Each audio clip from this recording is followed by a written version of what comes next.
Hello, good morning, everyone. Welcome to another episode of the StartUP Show.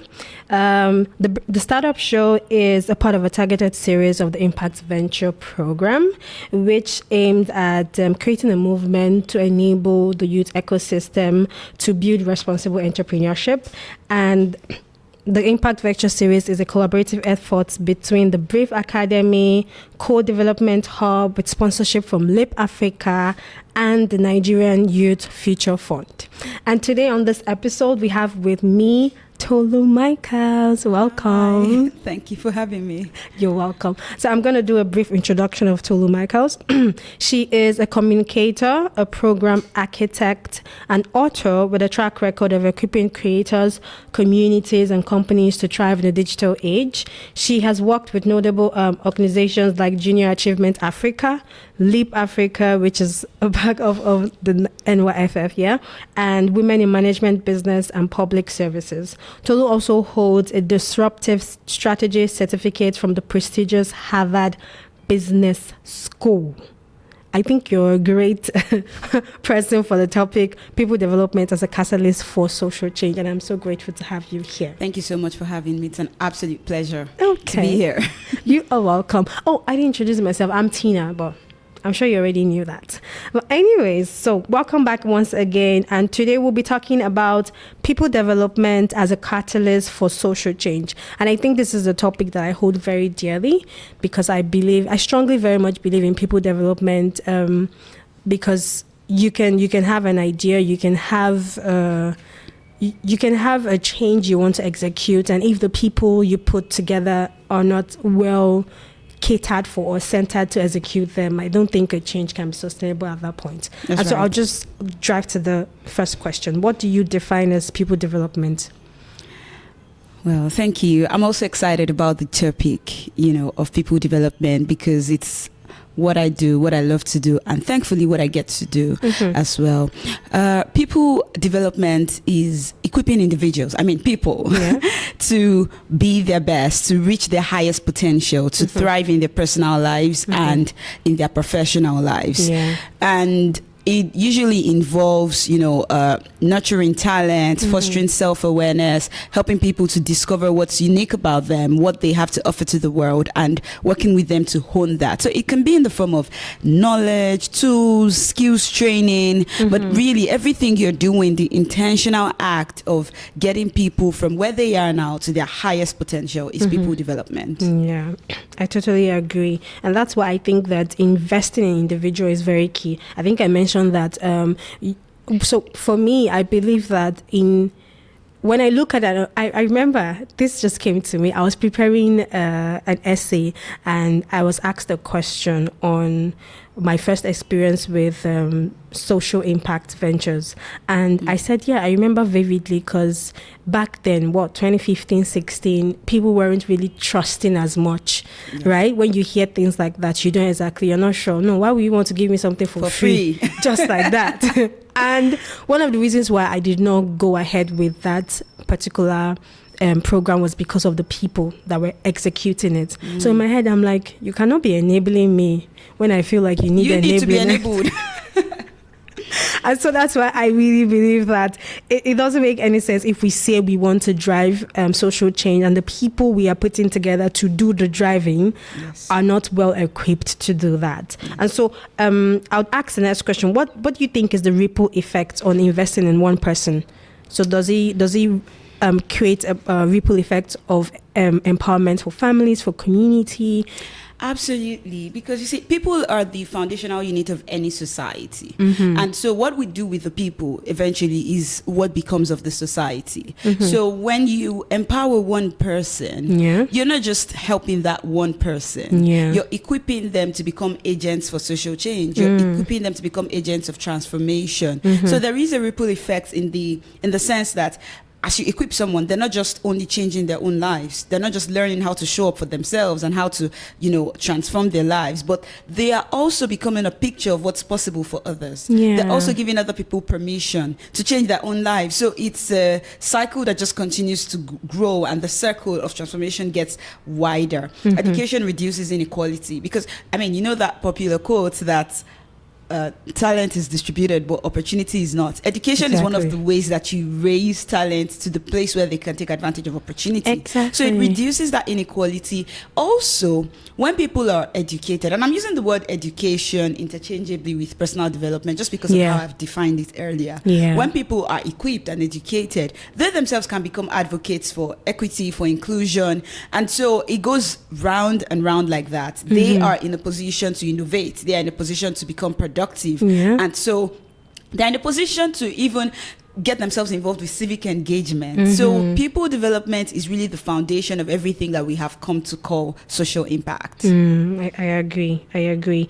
And seen as one of the things we're trying to do with this with the Impact Venture series is highlight corporate social responsibility. My question would be, how can organization integrate this people development into their corporate social responsibility strategies? I mean, the example I gave earlier was that I withdrew from a program just because the people who were coming to speak to me, I did not feel like they were enabled enough to enable me. And so how can organization integrate people development? How do they know that before we can even go out there? Let's start with the people we're bringing on board to ensure that they are well equipped to go out there and be a driver. Yes, equipping their own people first, so that, because equipped people can equip others. That's a very good point that you have raised. And I think the first thing is, many organizations, especially when impact for you is CSR, it means that you have your main business. And the business of your main business is to stay in business. You're there to maximize profit. We get that.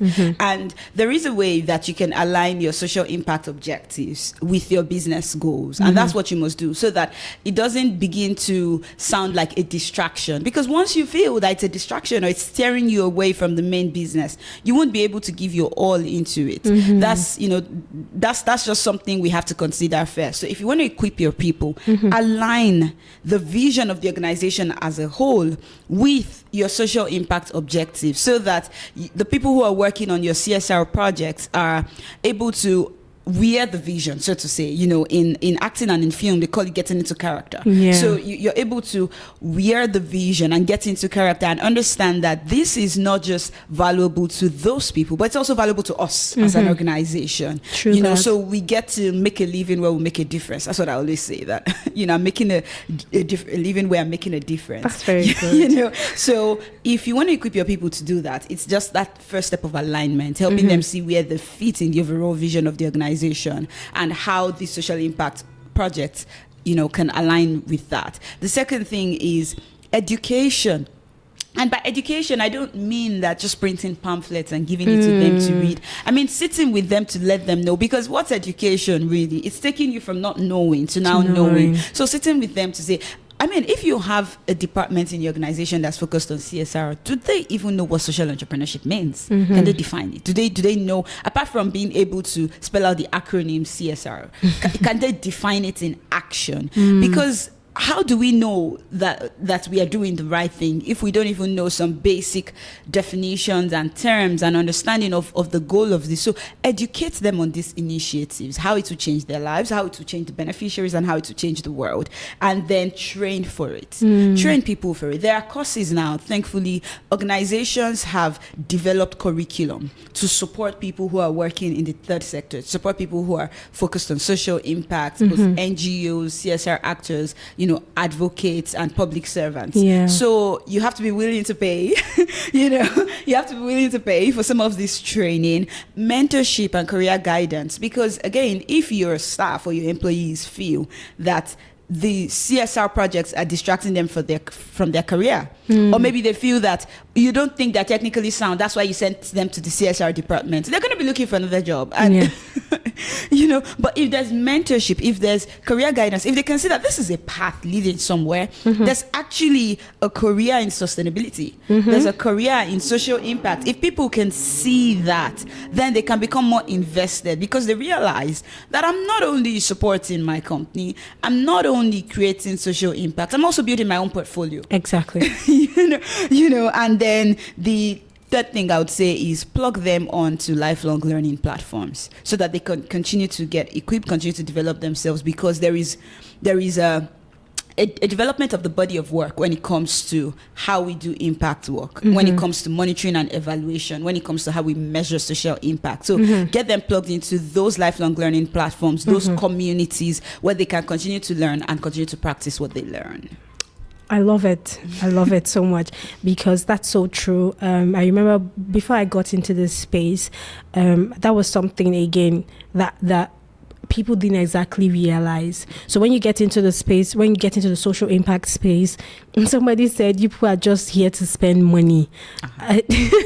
Somebody told me that, and I think that's because people don't even realize that the social impact space is now a space that you can build a career out of. And whenever the people that are driving this organization don't realize that they are simultaneously building these things for themselves, that, as you said, they start to look for other jobs. But when they see it for themselves, that it's a circle. I am being empowered, just as you said, plug them to lifelong learnings. I am being empowered, and so I can empower the next person. And in the process of me doing my job, which is empowering this person, I'm simultaneously creating a pattern for myself where people can see that this is something that I am well grounded in. And so it's a win-win for everybody at the end of the day. It is. And so I think that is a very big one. Organizations need to be able to educate their staff members to let them know that it is as much beneficial to the outside people as it is to you. And so don't feel like we're just enabling other people and giving them handouts. But then the question is, what are the biggest challenges or what are the biggest barriers to investing in people, especially when you want to set up a community or an organization or set up a CSR project in an underprivileged community? What are the biggest barriers to enabling people or investing in people? Can we start by talking about money? Because that's the obvious one, the financial constraints of doing those large-scale investments. Because when you're dealing with underserved communities, they do not have the resources at all for the thing you want to do. So there's a level of large-scale investment going into it, and it's what we have to call patient capital. Like, I mean, even though it's not like you're expecting money back, but when it comes to people development, your ROI would be the growth of the people, the growth of the community, the equity. But you've got to be patient because that's not coming immediately. So again, financial constraints, the amount of money we're pushing into this thing, we're not seeing the results immediately. If you build a school, all the children are not going to become geniuses the next day. So, even in the next 10 years, they aren't.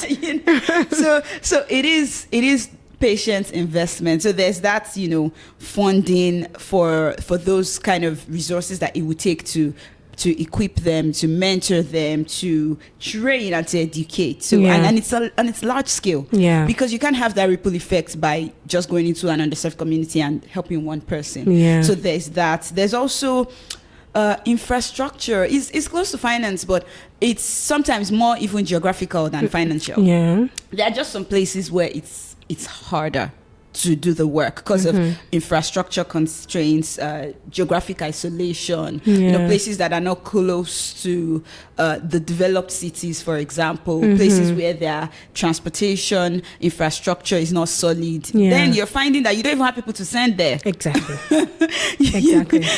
And people are not willing to go there. So it goes side by side with that lack of access to opportunities. So as a society, they can't access opportunities. And here you are trying to bring opportunities to the individual. So if that infrastructure is not there, for example, if we were going to take training, for instance, you can't bring all of the trainers. There has to be a virtual element. Is the infrastructure there for internet connection?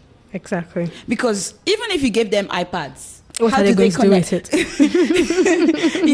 There are those constraints, and I would say lack of awareness is a big one. Just like what you were saying, there are still communities and societies where people are skeptical of anything that's coming to them free, and they should be, because people have been exploited. Yeah. So how do we create awareness to let people know what to do with social impact support? Like when somebody comes to support you, when somebody brings you an opportunity, how do you respond? What do you do? And so there's awareness on that end. There's also awareness on the end of, for you who is running these programs. Without awareness, you cannot get support, because you need support. You need, you need a fan base. You need maybe donors or investors in this case. You need people who are just rooting for you, because imagine that your company has all the money. They have the staff to send, but nobody knows what you're doing. Exactly. People are not talking about it. It's not in the papers, it's not in the press, and you're not even getting awards for your social impact work. Fine, you're not doing it for the awards, but the awareness makes the journey smoother. So that lack of awareness, because people have limited understanding of the long-term benefits, so they don't even know how to support or how to cooperate with you. If there's no awareness, people cannot cooperate with you. So those are, some of the constraints, and it's all boils down to education. The mistrust you're experiencing, the resistance you're experiencing, the lack of infrastructure support, maybe even government support. It all boils down to education. As an entire society, people need to know how this benefits them today and how it benefits them in the future. I like that. I like that you also touched on awards. People don't realize why these things are very important. When people just come up with an award system, or we're giving to the best person who has done A in social impact, we're just like, oh, you are just wasting money and stuff. But those are the ways that you are helping and supporting this individuals and organizations, and this industry to grow. Exactly. And the interesting thing about impact-driven people and impact-driven organizations is we just want to do the work. I don't care if you clap for me or praise me or recognize me. I absolutely do not care. But the thing is, this recognition, these awards, it helps. It oils the industry of impact, because there's a quote in my book that I wrote, and I think about it from time to time, even though I'm the one who said it, is the fact that when you show up to your own life, you not only create prosperity and opportunities for yourself, you give other people permission to do the same. So these awards are a way of giving other people permission. People are thinking about stuff they can do. Can I build a free school? Can I support, even if it's just a family with educational resources or materials, but they're thinking, who is going to appreciate that? Would it make a difference? So when you do these awards, these press releases, this recognition, people are like, okay, my little support can go a long way. It can make a difference. When you're featuring beneficiaries and they're saying thank you and talking about what they've done with the support they've received, now you're inspired to do more. Now you're motivated to galvanize people. You might even say, okay, you don't have any impact ideas, no problem, I have one. Come and support me. Let's go into the street. So and just makes it also easier. So when you're coming into a new place, just one person who is potentially a part of the community must not even be a resident of the community. Oh, I saw something that they did, so they are liable. They are people that we can work with. So I think, and that's so big, because when you're coming into a new space and nobody knows you, this is where the constraint comes in, because you now have to be explaining yourself. I am doing this, I want to do this, and like, but we've not seen you do it before. What are you saying? So those awards are very big. It helps people just quickly connect the dots. Oh, that person, you should work with them, you should respond to them. And I think thank you for touching on that. I didn't put that in a question, but thank you so much for touching on that. So how do you think that organizations can measure the impact of their people development initiative? How do you think they can measure it? How can they be certain that this people development we're trying to execute is working on our people, and now they are strong enough for us to send them as drivers? Beautiful.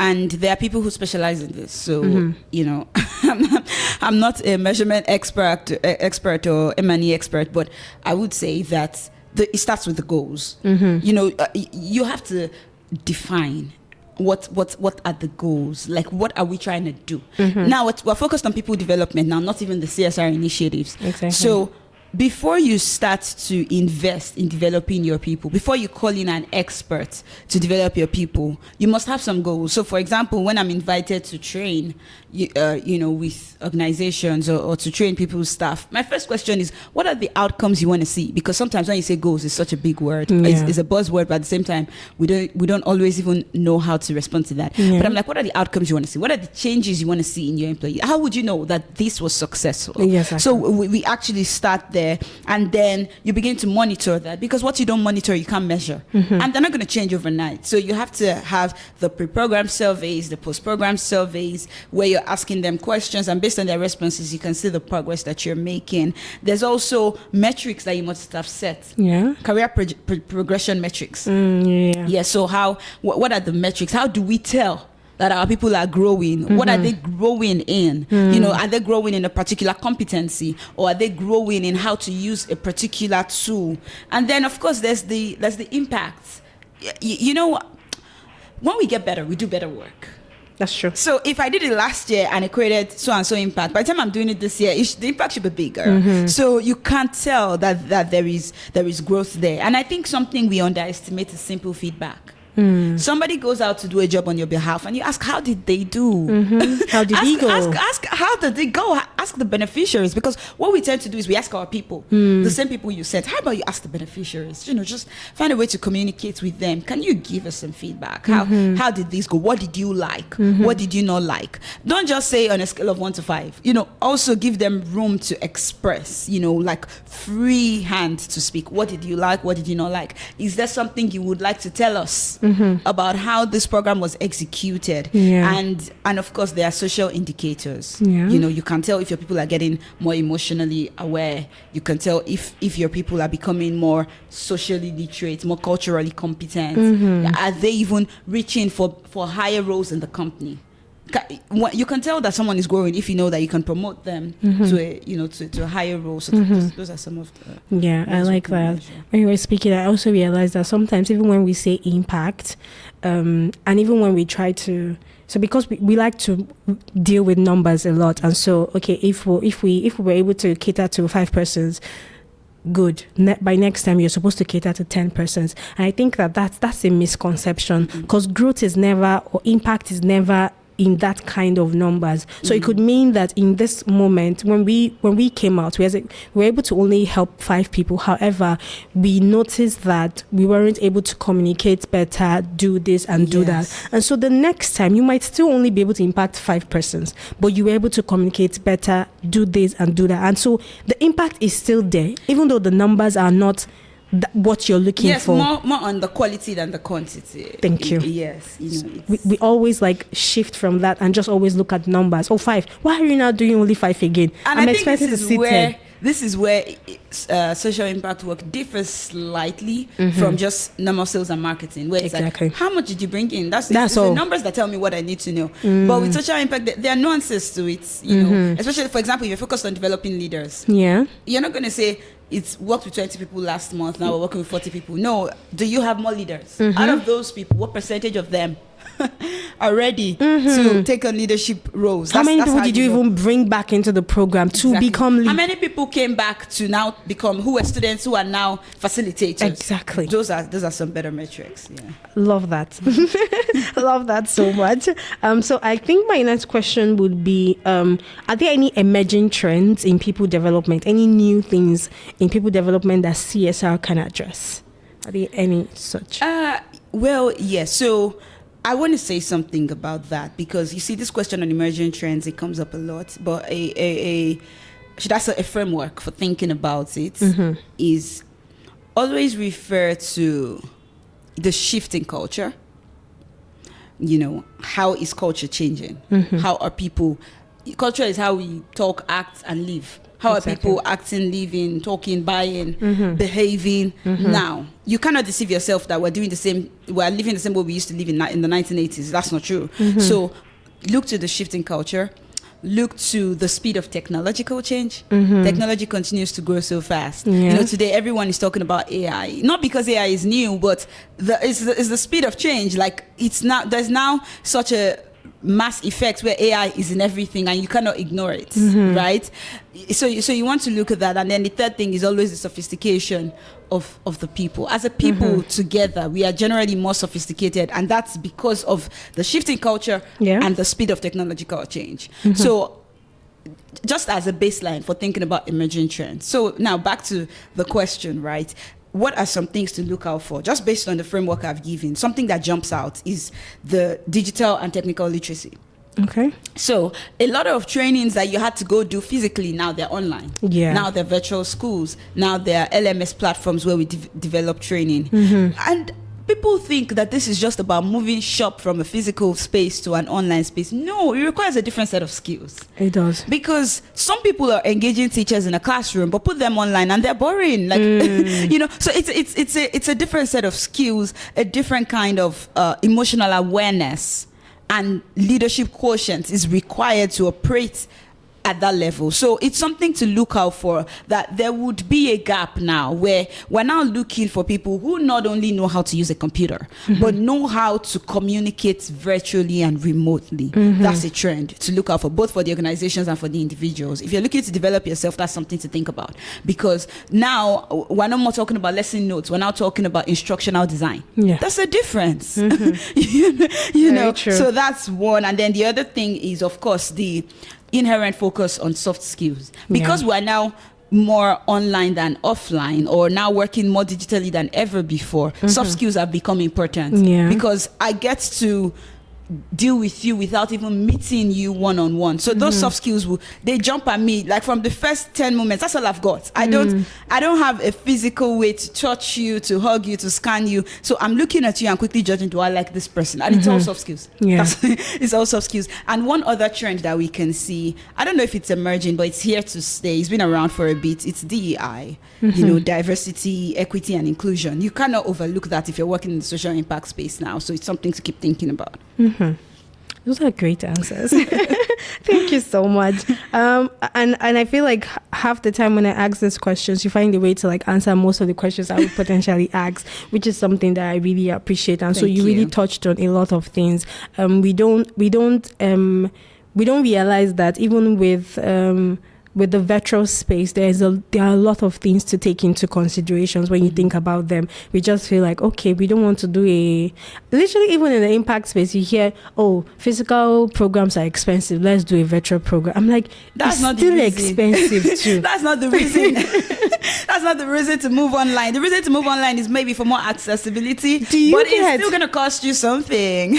Just try to pay for streaming. It's going to cost a lot to be able to stream on multiple platforms, YouTube, and the software you need to use to deliver the training. So you're still spending. So let's not look at money as the reason why we're moving. I always say it, virtual means we'll be able to access multiple people on different fronts. I mean, we could have somebody in London who would still be a part of our program just because it's virtual. But if it's about money, you still spend it. It's not. You're still going to spend that money. Yes, you will still spend it. And yet, as I said, you already said, answer the question of how technology can amplify our efforts to develop people and scale our social impact project. Yes. And I feel like the only question that is remaining for me to ask is, do you have any real life example of how empowering people has created lasting impact on the community and in adversity on the organization as well?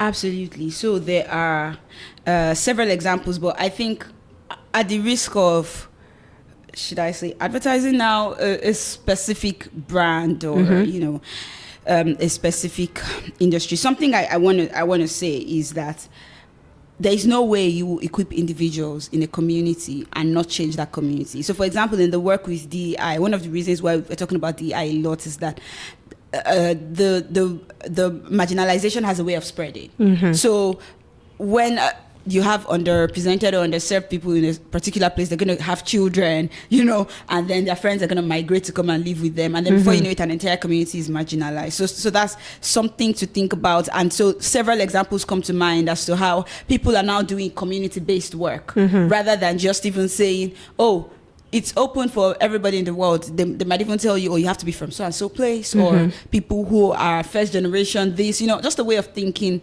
around that. So I wanted to say that just so that several examples come to your mind already of people who are doing great work. But then if we think about organizations like Leap Africa, like Junior Achievement, organizations in our own homegrown organizations here in Africa, and we see stuff they do. So for example, with Junior Achievement, they have a camp for teenagers, a leaders camp. Do you know that many people have graduated from those camps and have now become part of the faculty, and then they find themselves in other places, in schools, and they have this little community where people say, oh, I'm an alumni, I'm a lead alumni, I think that's what they call it, and stuff like that. So there's a whole community effect, and people are sharing stories of how it's affecting their parenting and how it's affecting the career that they chose, even with Leap Africa as well. Fit Africa, which is an organization that I consult for now, it's not a non-profit, right? It's a consulting, social impact consulting organization. And one of the things that they do as part of people development is knowledge sharing. And I felt I needed to use that example so that we're not just talking about expensive or send your people for training. Yeah. There's also a model where somebody can learn something and come and share with the team. Yeah. And so in a bid to grow the team and grow people individually, they do lots of knowledge sharing. There is there's this training, there's this course, register for this. Growing up, emerging organization, but already very focused on people development. Right now, Fate Africa started a talent accelerator. Okay. So this is now like a CSR arm, right? Oh, great. A talent accelerator to build more professionals in the impact space, more development professionals, and just making sure that in our space we have lots of volunteers, but we also need competent professionals, right, who are trained for this. Guess what? Now the talent accelerator is being run by the Fit Africa team.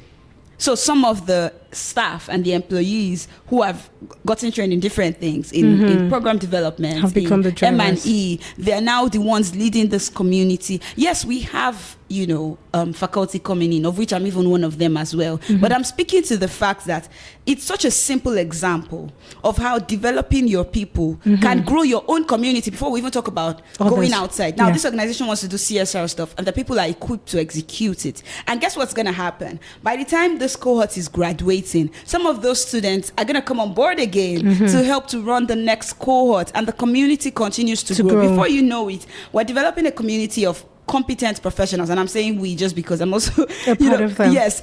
And I kept thinking about what example I would use. I was going to use an example of Coca-Cola's 5x20 initiative to empower women by 2020, but then I thought, you know what, let me even think of something more practical that you can do if you do not have Coca-Cola's budget. And so this is an organization that has a CSR arm now, but they're using the people that have been trained from inside to execute it. So the community management is done in-house. The program development is done in-house. The curriculum is designed in-house. And then when we bring on experts from outside, now again, we're training not just the people who have signed up for the bootcamp, but also our own staff. They're also in there listening and learning. So that's an example of why I often say it starts with the vision. It starts with the alignment. If the leaders can have this vision to say, we're in the work of developing people, we're in the work of equipping people, we're in the work of growing people, there are examples all over the place, everywhere we turn. And you can be one of those examples very soon.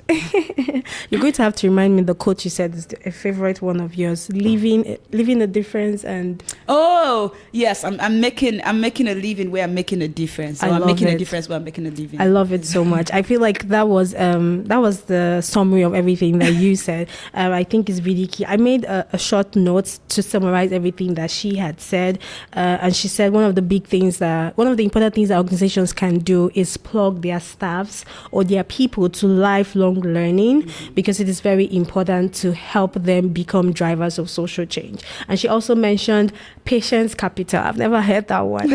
And I think we don't realize just how important that is, because when you're trying to make sustainable change, you need to be able to realize that the investment you're bringing, it will probably bring back revenue in 50 years from now. And the ROI is development, it's sustainability, not necessarily cash. Exactly. Even though eventually it would bring back cash. Yes, eventually there is economic prosperity there, but it might just be a legacy. It might not be something you experience. So the ROI is development and economic development as well, because what is happening is that these people are able to generate income for themselves, and so they are not now part of your problem anymore. You can pay attention to the next taxes. And so it just keeps moving along. And she said about pivoting from physical to, or basically utilizing technology as a means for people development. We have to pay attention to the changes that are happening, which is soft skill. I think I haven't really thought about soft skill in that light, but I feel like it is very important, because you are having a conversation with somebody you've never really met, and the words that you use, the faces that you potentially will make that would reflect in your voice are the things that will And so people might want to sit in and listen to what you have to say just because of that. And so I believe that soft skill is something that we should start paying attention to. And then you said something about parenting and career path. And, you know, when you develop people, you don't realize what you are doing, because she said it changes the way that you parent. And I think that is very big, especially people from our generation who had parents who were doing their best. Doing their best. They were doing their best. But, you know, I mean, they didn't know better, and they were working with the information that they have. And so this is why this development is very important, because we are equipping ourselves with new information to be better parents, and I think that is very key. And so we have come to the end of this episode. I feel like I had so much fun. I love your input. I kept nodding because I'm like, that's something I would say. And I love it so much. Thank you so much for joining us on this episode. It has been such a great one. My name is Augustina Okpechi, project lead for the Impact Ventures series, and we will see you next time. Thank you.